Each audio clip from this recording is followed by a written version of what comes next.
good morning to everyone. Di ba? Ang ganda ng ating praise and worship. Di ba? Praise the Lord. So, makita po natin na today is the Lord's Day. Of course, merong mga kaganapan later, but we leave our nation in God's hands. Amen? So, ipaubaya natin sa Panginoon. Okay, so let's pray before we start our study of the Word. Father, we thank you for today. We thank you, Lord God, that you are in control of everything, Father. Thank you, Lord God, that, Lord, in the midst of everything, Father, you are there, that we can focus on you, O God. And that, Lord, if we have a healthy soul, Father, everything else will fall in place, O God. Father, we thank you for this morning. We thank you for the precious ones that are here today, Father. Lord, continue to speak to each one of us and even those who are in the hearing of my voice, O God.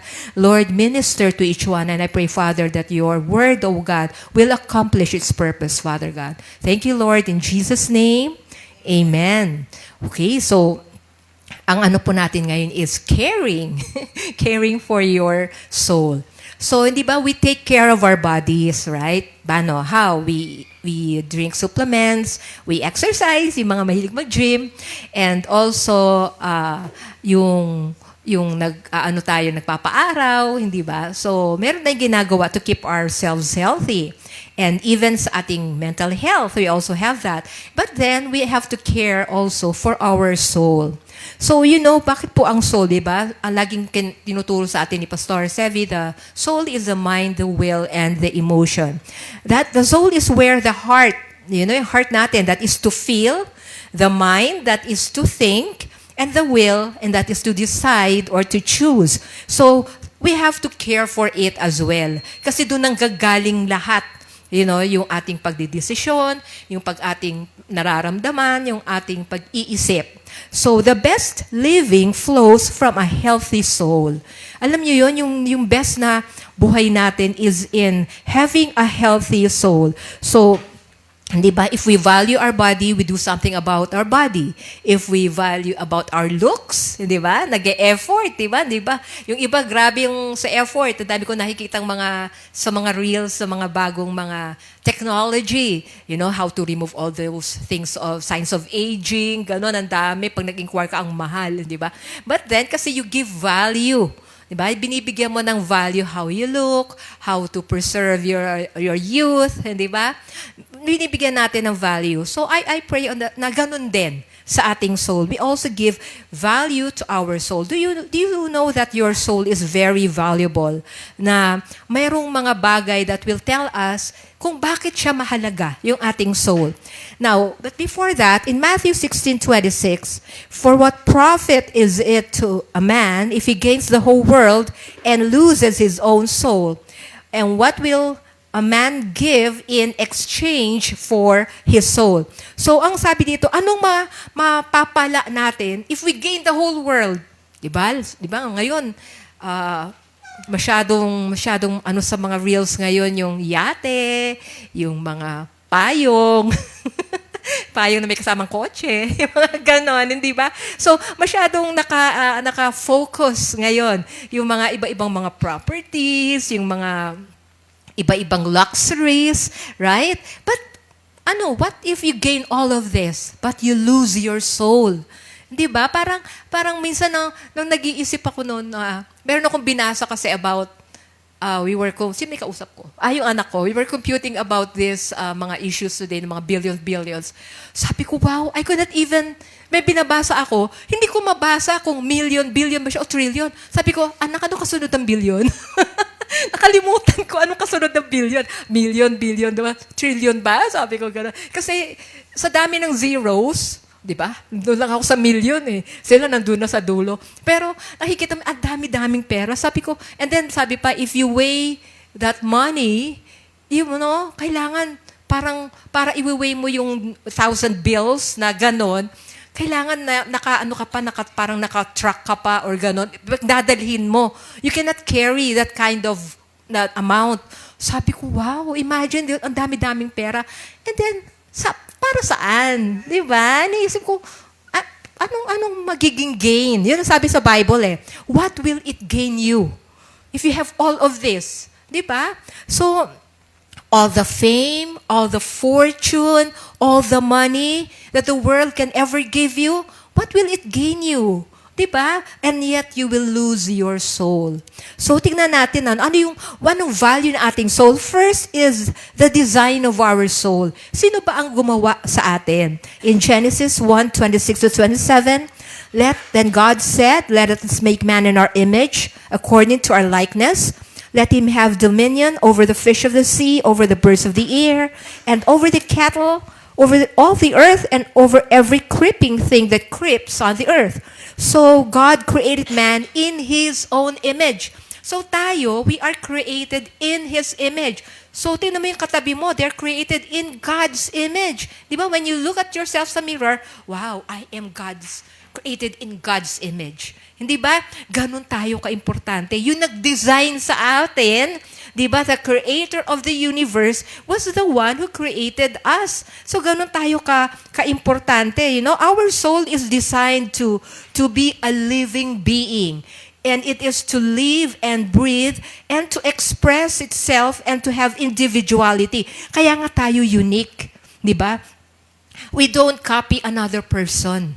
Hindi tayo nagka-copy. Di ba nakakatuwa yung mga bata? Pag nagpunta ka sa isang lugar, pare-pareho sila ng hairstyle, pare-pareho sila ng kulay ng buhok. Yung ganyan, parang hindi mo ma-distinguish yung one from the other. Kasi fina-follow nila yung isang idol nila. Di ba? Nung nauso si Taylor Swift, naku, lahat ng tao, ganun ng buhok. Di ba? So, makita natin na yung individuality minsan nawawala. But then God wants us to be unique in our own way. Meron tayong individuality and we have our own personality. Yung personality natin, of course, laging pleasing yan. Kasi galing sa Lord eh. Di ba? Kaya nakakatuwa pag sinabing nagre-requirement pag nag-apply ka sa trabaho, pleasing. Sabi ko, meron pang unpleasing personality. Lahat naman tayo pleasing. So God designed us perfectly.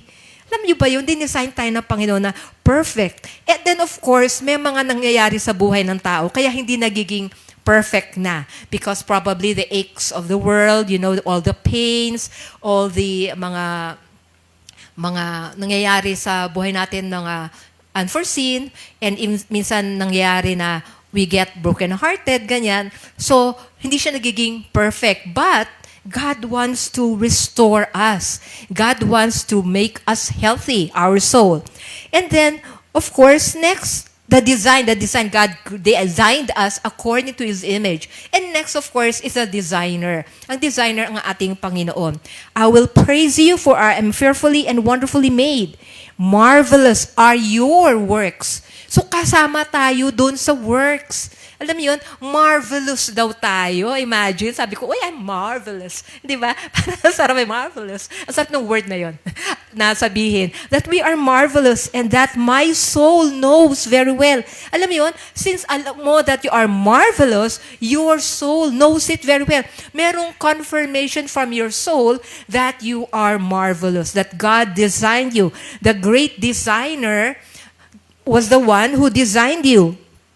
You know, I remember nung last seniors meeting, Minado seniors, meron yung aming one of the kagawad made a raffle of mga designers bags. Yan.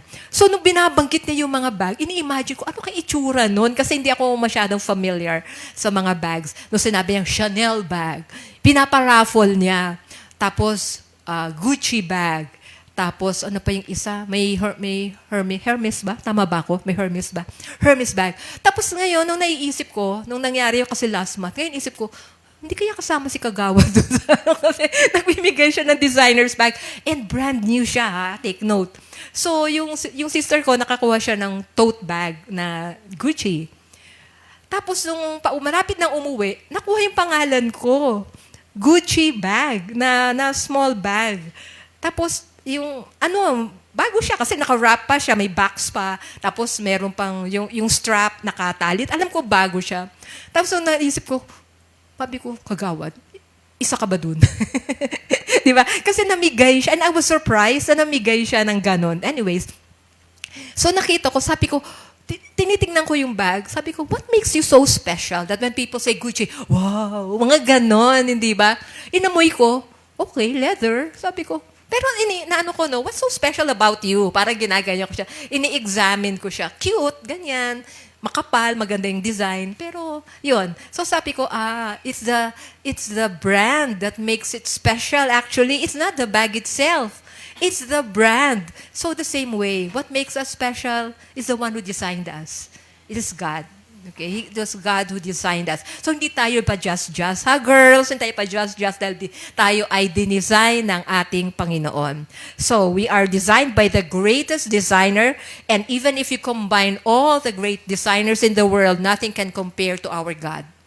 Kasi mas magaling ang ating Diyos. Kung ano niya, paano niya nilikha ang mundo, di ba? Imagine sino makakagawa niyan. Ganon din ang pagkakalikha niya sa atin.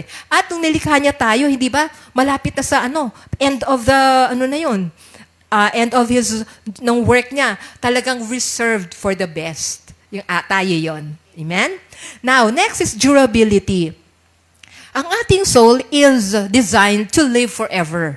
Okay? Dito sa Daniel 12:2. And many of those who sleep in the dust of the earth shall awake, some to everlasting life. Itong mga tumanggap sa Panginoon, everlasting life. Some to shame and everlasting contempt. No, like ko naririnig to, you are in contempt, di ba? Like ko naririnig siya ngayon, term siya. Contempt, ibig sabihin, you are in the wrong. You are in offense. And you deserve punishment. Yan ang ibig sabihin ng pagsabing, you are in contempt. So ito, everlasting, walang katapusan. So dalawa lang yan. It's either everlasting life or everlasting contempt. So, ang ating soul is designed to live forever. So, mamimili lang tayo sa mo gusto. Diba? Doon na tayo sa safe side, of course, sa ating Lord Jesus. When you accept the Lord Jesus, you have the everlasting life. And if you do not, kasi naniniwala ka sa ibang paniniwala, then I'm sorry, but the Bible says, everlasting contempt. So, our soul is designed to live forever, and it's designed to help us bounce back. Whenever we have setbacks, di napansin, ang bilis natin makabounce balik. Why? Because gano'n tayo din-design. And that we can endure anything. Kasi nga, last forever eh. Di ba? Sabi nila, ang mga bagay may stress test. Di ba? I remember yung mga beds, di ba? May stress test na sinagasaan ng pison, yung mga ganon. Kasi it will sabihin, it will last longer. So same way with us. Meron tayong, we are designed to live forever. We are able to bounce back. We are able to endure anything. And we are to spend eternity with God in heaven. Or you all will exist in agony and in pain forever. So dalawa lang po yan. And then of course, and lastly, what makes our soul so valuable is the demand for it. Alam niyo, pag ang bagay ay may demand, mas mataas ang presyo. Diba? Kaya nagiging sale, wala nang demand. Excess. Diba, I remember kausap ko si Sister Jack, sabi niya na there was an oversupply right now of condominiums, di ba?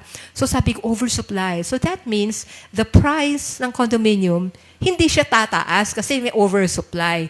Kasi pagka less, pag may demand, mataas. So, kita natin na nakasalalay sa supply and demand. And ating soul, there is a demand for it. Sino nagde-demand? Sa Luke 22:31-32. And the Lord said, Simon, Simon, indeed, Satan has asked for you, and that he may sift you as wheat. But I have prayed for you that your faith should not fail, and when you have returned to me, strengthen your brethren. So, makita natin dito, si Satan, sa other translation, it says, Satan has demanded for you. So, may demand ni enemy. Bakit? Bakit niya tayo dinidemand? Kasi alam niya, when your soul is healthy, when your soul is surrendered to God, your soul is free, you are loving, you are kind, and, the enemy doesn't like that. Ang gusto niya, chaotic ang mundo. Ang gusto niya, merong hatred sa mundo. Ayaw niya yung peace-loving people na maayos. Hindi niya gusto yon. Happy siya sa magulo. Yun, confusion. Yung author siya nun eh. Confusion, chaos, yan ang gusto niya. But then, if we are surrendered, fully surrendered, and our soul is well, maganda yung ating disposition, we are loving, we are forgiving, we are happy. Ayaw niya yon. So, nagdi-demand siya. Dinemand niya na sila yung mga disciples na makuha niya. for a time. Yun ang kanyang ginawa. But then, di ba, there's a demand for it. But then, of course, ang Lord, dinemand din niya tayo back. Di ba? When the Lord Jesus died for us, that's the time that we were able to the Lord has able to demand us back. Now, si David, tingnan po natin si David sa Psalms 23, 1-3. Si David po kasi, meron siyang sinabi dito, the Lord is my shepherd, I shall not want. He makes me to lie down in green pastures. He leads me beside the still waters. He restores my soul. So, paano siya na-restore ang kanyang soul? He leads me the paths of righteousness for His name's sake. First, makita natin, He lies down in green pastures. Ano po itong green pastures na ito? Ito ibig sabihin, nag-feed siya on the Word of God. Yung green pastures is your feeding on the Word of God. And still waters. Bakit still? Kasi pag rough po ang waters, hindi mo makita yung image mo. But if it is still, you will see yourself, you will see, it's like looking at the mirror of God's Word. So, paano nare-restore ang ating soul? Through the Word. Through His Word. So, the Lord wants us to see ourselves as we are, kung paano tayo dinesign ng Lord, and that is through the Word of God. And when we begin to meditate the Word of God, doon na nagkakaroon ng transformation sa ating buhay. In 3 John 1:2, Beloved, I pray that you may prosper in all things and be in health just as your soul prospers. So, makita natin dito, no, ang sinasabi ng Lord dito, si John, hindi siya nagsabi ng salutation, di ba? Parang, Beloved, I pray that you may prosper. Parang greetings, no? In all things and be in health. Pero actually, binibigyan niya tayo ng pattern in life. Binibigyan na tayo ng keys on how we will prosper in all things. Ang sabi, just as your soul prospers. So the key there, soul prospers muna. And then, you will prosper in other things and you will be in health. Ibig sabihin, in divine health. So, ang sabi rito, yung ating other things will be in response to our soul prospering. So, makita natin na it is a correlation, hindi ba? So, what is in the soul? We have there the mind, the will, okay, and the emotion. Now,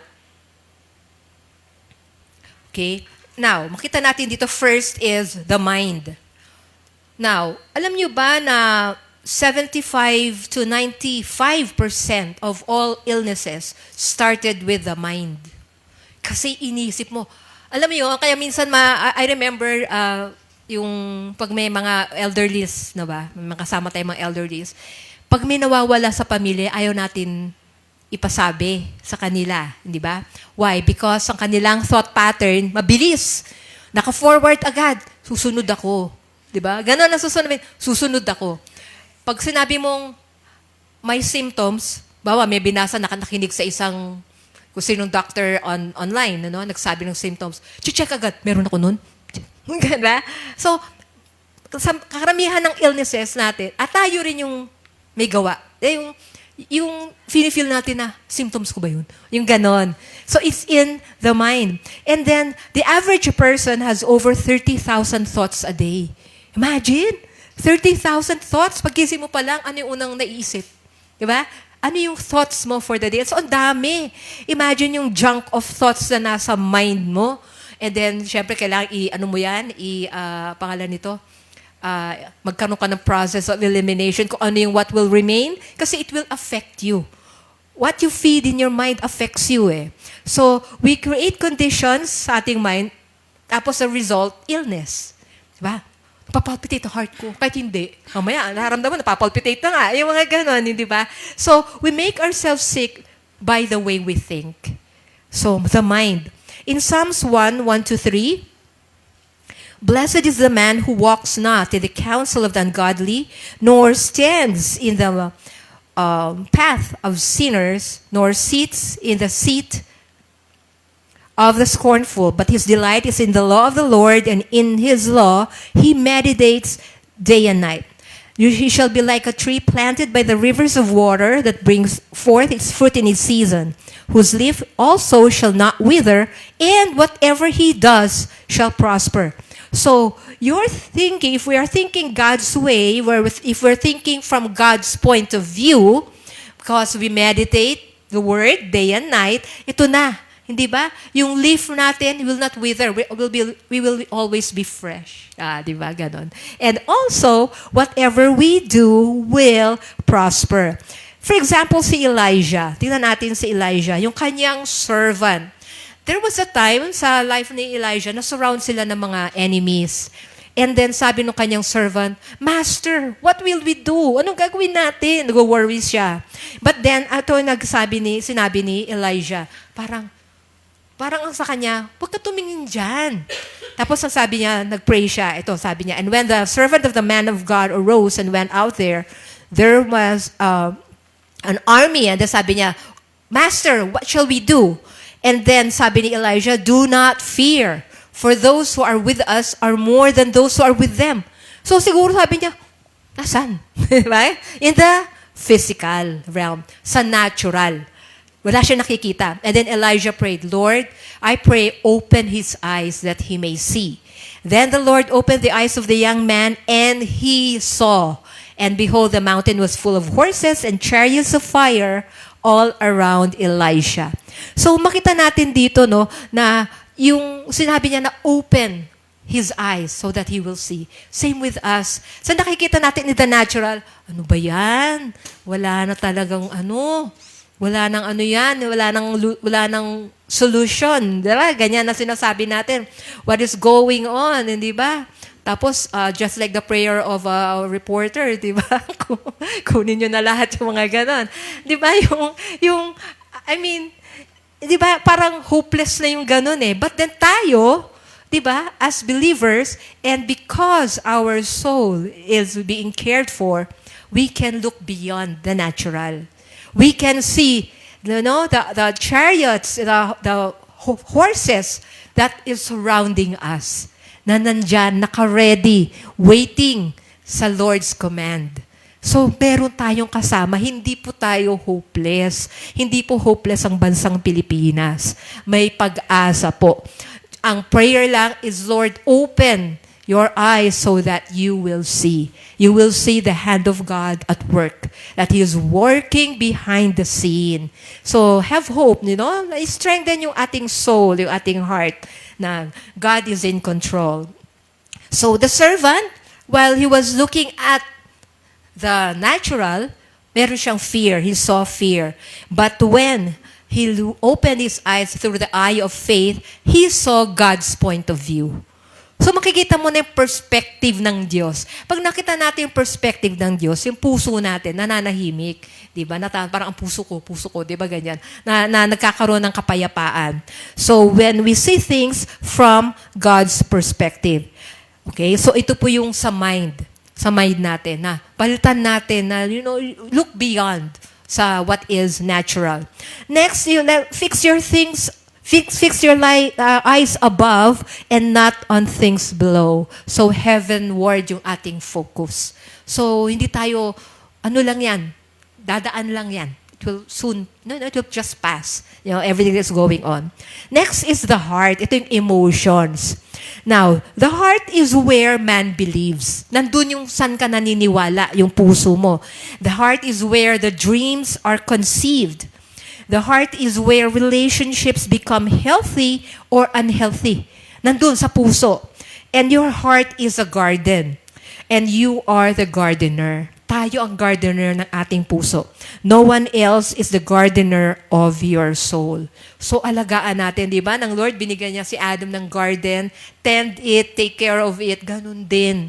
Yung ating puso, alagaan din natin. No. So, wag tayong, sabi sa Psalm 16:11, you will show me the path of life. Your presence is fullness of joy. At your right hand are pleasures forevermore. If our heart is right, we have the fullness of joy. Regardless of what is going on, nandyan pa rin yung joy natin.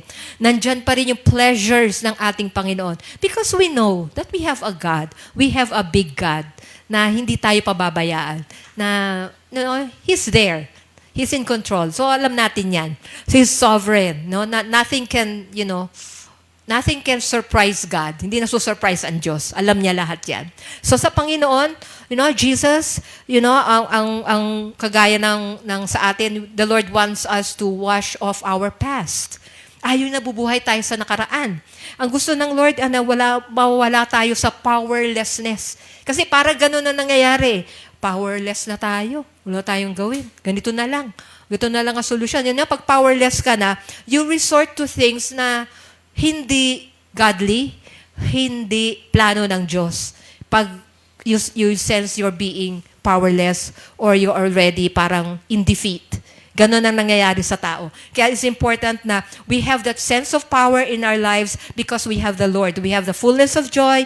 We have at His right hand, there are pleasures. So, may pleasures na reserved para sa isa sa atin.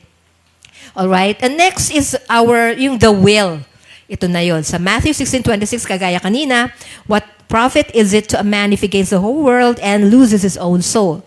So, ito daw, and what will a man give in exchange for his soul? So, sinasabi dito na our worth, our value is more than what this world can offer us. Yan, yung value natin, higit-higit pa dyan. Your soul is so valuable, it is so precious, it is priceless. Wala pong kabayaran dyan. Ang kabayaran niyan ang matindi. Alam niyo kung ano po, ang buhay ng ating Panginoon. We are more valuable than putting all that, yung body natin tayo mismo, we are valuable. So if you say you're valuable, you will not allow junk food to be in your body. Diba? You will not allow trash. Diba? Sabi namin nung sa computer noon, garbage in, garbage out. Diba? Kung nagpasok ka ng garbage din lalabas. So kung pinasok mo sa sarili mo, yun din ay lalabas mo. So what you put inside of you is important. So, I am more valuable than putting all the junk in my body. I am more valuable than trading my body for somebody's attention. Diba? Yung iba, kung ano-ano ginagawa sa katawan para to get attention. Diba? Or to get somebody's approval. Hindi na kailangan. You are already approved by God. Amen? Approved na tayo ng Lord eh. We are the beloved, remember? And then also, I'm not trading my soul for something that doesn't even amount to how valuable I am. Diba? Hindi natin ipagpapalit. Ano man yan. Dahil yung ating soul is very valuable. So you're made in the image of God. Your heart is stamped with God's image. Yung puso mo may nakastamp dyan, image ng Panginoon. You are a joint heir with Christ. And then, alam nyo, ang Lord, He is the firstborn among the brethren, but He came for you. Pumunta siya para sa'yo. Diba? Yung inaano ko to, sabi ko na tumuli luha ko, sabi, He came for me. Diba? Parang ganon. Pumunta ang Lord for me. He didn't come to give you value. He came to prove that you are valuable. Amen? Diba? Pinakita niya na mahalaga ka. Kaya nga siya pumunta eh. Diba? Ganun tayo kaimportante. He didn't just die for you to bestow value upon you because you're already made in the image of God. But then, ang ginawa niya, He validated your value when He died on the cross for you. Vinalidate lang niya yung value mo when He died on the cross. God said, my ultimate plan is to send my Son not only to save people from their sins, but to make them realize how valuable they are by the price that was paid for their soul. Diba? So, yun ang sabi ng Lord eh. Sinend niya tayo hindi lang para iligtas, kung hindi para ma-realize mo kung gaano ka kahalaga. Diba? Bakit? Paano? By the price that was paid. Hindi po biro ang naging kabayaran natin. He bought us with a price. At ang price na yon, it is the Lord Jesus. His blood, His life, His body. He died for us. Hindi naman niya dapat gawin. But He did it anyway. Kasi we are valuable. And then, when you know your value, when you know that your soul is valuable, you take care of your soul. And then you elevate your living. Pag alam mong mahalaga ka, hindi ba yung perspective mo ng buhay is inaangat mo, umaangat yung pananaw mo. Hindi ba kaya ang tao na mababa ang self-worth, anything goes na lang. Anyway, may mga napapanood akong ganun eh. Sira naman ang buhay ko, hayaan mo na. Baka sira na rin ako. Parang ganun. Kasi ang tingin niya sarili niya, sira na. Hindi niya nakita na pwedeng i-restore. And then iangat uli sa level na gusto ng Panginoon. Diba? So when we know our value, yung pananaw natin, we see ourselves, yung worth natin, mataas din. So hindi tayo papayag sa ganyan-ganyang buhay na lang. Ano mo yun, yung hand-to-mouth existence, hindi ka papayag nun eh. No, magagalit ka eh. No, hindi. We deserve better. Di ba? Kaya na sinasabi natin, I deserve better. Di ba? Kasi we know Jesus paid for us. Namatay nga si Lord para sa atin. Mahalaga ka. So, bigyan mo rin ng halaga ang sarili mo. Huwag kang pumayag na, people will just toss you around and all that. Hindi. You are valuable. Amen? So, then also, when you know your value, kagaya ng sabi ng Lord, di ba? Look at the lilies of the field. They are valuable. And how much more are you? You are even worth more. Doon ako natuwa eh. You are worth much more. Sinabi ng Lord yun, sa mouth ni galing, you are worth much more. So do not allow yourself to be manipulated by people. No, start seeing yourself the way God sees you. Kung paano ka tinitignan ng Diyos, ganun mo tignan ng sarili mo. Okay? The Lord sees you with love. When the Lord Jesus sees you, I paid for her. I paid for him. Diba? Ganun ang ng Lord. Father, binayaran ko yan. Ganun kakahalaga na binayaran ka binayaran ng Lord ang soul mo, ikaw mismo. Now, you produce to the level of your sense of worth. So, ano mo tinitingnan ng sarili mo, ganun din yung pinuproduce mo. Okay? If you see yourself as excellent, excellent din ang work mo. If you see yourself as the Lord has given you talent and you have to enhance it, you will do it. Kasi alam mo, yung worth mo. Alam mo that the Lord deserves more, but because He has given me this, I have to develop it more. So, ang ginagawa mo, yung you produce to the level ng ano yung tingin mo sa sarili mo. Amen? And then, you assess yourself as God's way. I-assess natin yung sarili natin sa level ng how God sees us, assesses us. And John 15:7, okay, if you abide in me and my words abide in you, you will ask what you desire and shall be done for you. Alam mo, itong verse ito is very important to me kasi nung pinanganak ko, na-share ko to sa prayer noon, nung pinanganak ko yung aking firstborn, syempre, naka-maternity, and I was listening to the tapes pa noon, di ba? Solo ages ago. Tapes pa noon. I was listening to tapes for, sa marketing kasi ako before, department, and we have to approve mga master tapes that are to be released sa Philippines that time. Christian organization, company yon, recording. So we are to approve. And binibigyan kami ng series of master tapes that you are to listen to and approve mo. Tingin mo ba, gugustuhin ito ng market, gugustuhin ba ng church, ganyan. And itong song, may song dito na John 15:7. It was a child singing itong song na to. And I was looking at my baby, syempre first time mom. Merong nagbigay na sa akin ng card nung nanganak ako, sabi niya, "One life is in your hands." Takot ako. Kasi sinabi niya, "One life is in your hands." Parang, oh, Lord, ano mangyari dito? Sagot ko to, di ba? Ganon. So, I was looking at the baby, and si Jem yun, and a weeks old pa lang siya noon.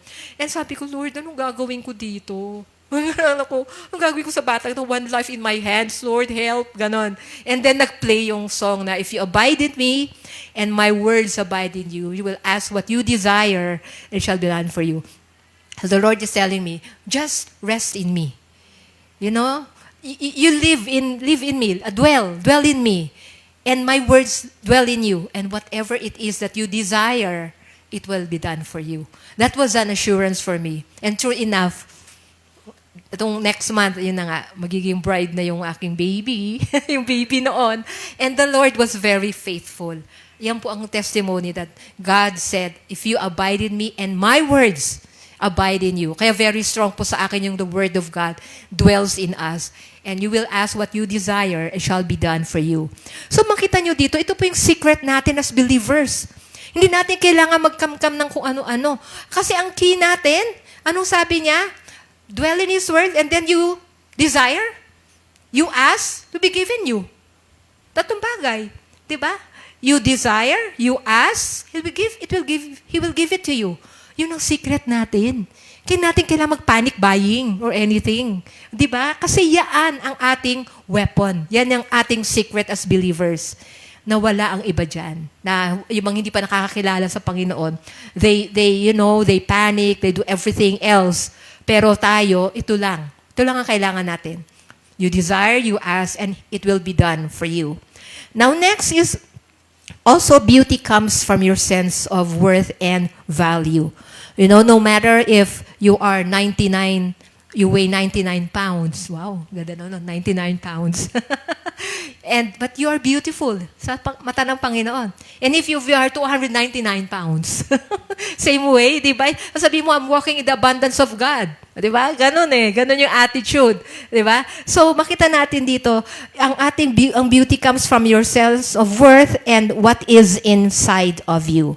Now, sabi ng Lord, consider the lilies, how they grow, they neither toil nor spin, and yet I say to you, even Solomon in all his glory was not arrayed or were not as beautiful as this. Kasi sabi ng Lord, kung yun maganda, bulaklak, di ikaw pa. Mas maganda ka kaysa dyan. Okay? Now, what are we to do? No? Kagaya nung, kung maalala nyo yung sa Gospels, yung man with possessed siya ng demon-possessed siya. And then, after the Lord, he had an encounter with the Lord. Itong batang ito, ang nangyari sa kanya, he was clothed and he was sitting at the feet of Jesus. Nakita nila. So what was the secret there? Itong young man na who was demon-possessed, and after an encounter with the Lord, he was well, he was clean, naka-clothed siya. And when people saw him, he was sitting at the feet of Jesus. So ganun din tayo. We meditate day and night the Word, and we are sitting at His feet. Yun ang ating position. Now, what are we to do? We feed ourselves with the beauty of God's creation. Okay? Sa Luke 12:27, yun ang sabi, di ba? Consider the lilies. So, tingnan natin ang creation. Tingnan natin busugin natin yung ating mata. That's why, maganda yung nagtra-travel, di ba? Maganda you take time to see the beauty of the world. You know, may napanood ako sa Netflix na, yung kakaiyak nga eh. It's about assisted suicide. It was a friend, no friend, a friend. Gano'n sila, on and off ang friendship nila. But at the end of the life ng isang friend, in-assist niya, assisted suicide sa Switzerland. It was legal. So he was there. And while she was, looking to that day, tinignan niya yung sunrise, tinignan niya yung sunset, tinignan niya yung ocean, and all that. Nagsisay goodbye siya. And then sabi niya, yung beauty ng nature. Doon niya sinabi na it calms my heart to see the beauty of everything. So, the Lord has created nature for us to enjoy. So, yun. So, beauty of God's creation. And then, of course, the beauty of the Lord. Psalm 27:4. One thing I have desired of the Lord that I will seek, that I may dwell in the house of the Lord all the days of my life, to behold the beauty of the Lord. Alam niyo, the Lord is the most beautiful person that I know. Alam niyo, ang Lord, ano man ang ginawa sa Kanya, andun pa rin yung love niya for people. No matter what people did to Him, no matter what people said of Him, beautiful pa rin siya. He loves them still. So sabi ko, Lord, talaga to gaze your beauty. Alam niyo, minsan ang mga tao, hindi sila ka-beauty-beauty tingnan. Diba? Yung mga ugali, yung mga tantrums, yung mga ganyan. But then, if you gaze the beauty of the Lord, diba? Nawawala, nafe-fade lahat iyon when you look at the beauty of the Lord. So, behold the beauty of the Lord. And then also look at beauty in others. Philippians 4:8. Okay? Whatever things that are true, whatever things are noble, whatever things are just, whatever things are pure, whatever things are lovely, whatever things are of good report, if there's any virtue, if there's anything praiseworthy, meditate on these things. So focus. See the beauty in others. Wag tayong tumingin Sabi na may ginawang hindi maganda, look beyond. Look beyond. Kasi may beauty doon. The beauty of the Lord is inside that person. Okay, the Lord Jesus died for that person anyway. So, yun. And then, of course, feed yourself the Jesus of the Bible. Ayan. Hindi Jesus of religion, kundi Jesus of the Bible.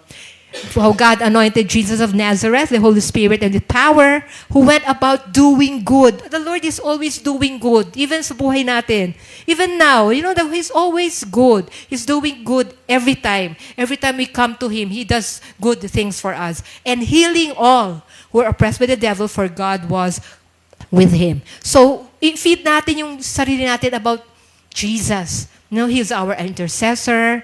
He's our best friend. He's our Savior. He's our King. He's our Lord. He's everything. So, focus on Jesus of the Bible. So, it's a way of taking care of our hearts. And of course, feed yourself time. Ito na. There is a time, there is a season for everything. Wag tayong minsan yung ginagawa mo, yung 2 weeks work, ginagawa mo 1 day. Minsan ganyan eh. Yan tayo nag-rush tayo. Minsan sabi ko nga, teka muna, may time pa ako bukas. Ba't ba minamadali ko? Na-enjoy muna. Di ba? Nararattle ka tuloy, yung tiyan mo. Di ba? Nape-pressure ka. Di ba? Schedule. Pwede natin i-schedule yung oras natin. Give time na, for you to rest, for you to relax, for you to eat. Minsan gumagawa, kinapumakain, nagkatrabaho, susubo. Sabaw na naman. Ganon. Hindi na-enjoy yung tiyan. Gugulo. Yung digestion natin, nagkakaroon indigestion. Kasi nakatayo, kumakain, minamadali yung work. Diba? Yung bigyan natin ng time, sarili natin. And also give time, spend time with the Lord. Iba yung you spend time with God, spend time praying, spend time reading, meditating on His Word. And alam nyo, masasabi natin, if we take care of our soul, we can say that it is well with my soul. So no matter what happens, it is well with us. I remember our pastor before, when he was about to be, before he had his liver transplant, tinanong siya ng kanyang doctor, hindi pastor, ano pangalan? Basta sabi, Mr. Ganyan. Sabi ko noon, are you satisfied? Nang tanong sa kanya, sabi niya, isip siya, yes, I am satisfied. Sabi niya, my soul is satisfied. Kasi, my family is okay. I'm satisfied with the Lord. I'm satisfied in my soul. So I pray na ganun din tayo. We can always say that we are satisfied and that everything is well with our soul. Amen? Amen. Let's pray. Father, we thank you, Lord Jesus. Father, we thank you for your word. We thank you, Lord, that Lord, we can take care of our soul, Father, so that we can say that it is well with our soul, Father. Lord Jesus, thank you. Thank you for dying for us. Thank you for saving our souls. Thank you that the value of our soul, Lord God, vinalidate mo, Panginoon. Lord, you showed to us that we are valuable because you died on the cross. Father, I pray, Lord God, for those who are listening right now, who doesn't have any relationship with you. Father, I pray that this is a time that they will get to know you as their Lord and Savior, that they will seek you, Lord God, that, Lord, they will desire in their hearts, oh God, to have that personal relationship with the Lord Jesus. Father God, salamat, Panginoon, sa araw na to. Father, we just commit, Lord God, this day, Lord, every part of this day to you. And even, Father, we just commit everything, Lord God, that will transpire this day, Father. We commit everything. And Lord God, we commit to you our country. We commit to you the Filipino people, oh God. We commit to you our leaders, oh Lord. Father, thank you that you are at work, you are sovereign, and you are in control. Thank you, Lord Jesus. To you all the glory. In Jesus' name, amen.